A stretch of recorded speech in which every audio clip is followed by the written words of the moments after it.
Okay, today I want to show you how I use the training checklist, and this is something that you can do for yourself. The first thing you can do is you can go to your Canva template link. You can use the template in a new design, and you can edit any of these fields of information. You can add, you can change. So look through this and find out, does this apply to you and your business? Is there missing items on here that you need for your business?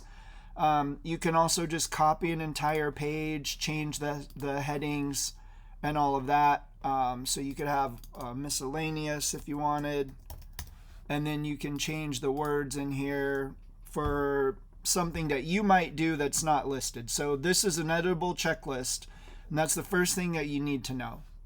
Now, the second thing that you would do, once you have that, or if you just want to use mine, but once you have yours, either way, you want to go to the checklist and then you're going to print it out. Once you print it out, what I do is I will, actually before you print it out, you want to put the employee's name in this place, and then you want to put their job title in this place. Then I would print it out.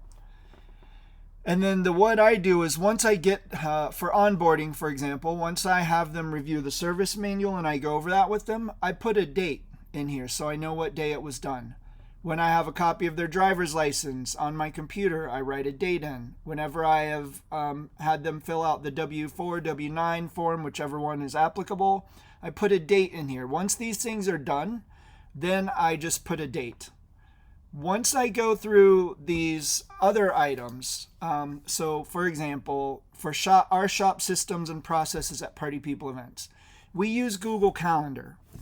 What I do is I will go over this system with them, and before I go over anything else, once they have proven to me that they understand how to use it, I put a date in this. Once I've shown them how we use our folder system, I make them prove to me that they understand everything about it, and then I put a date in here.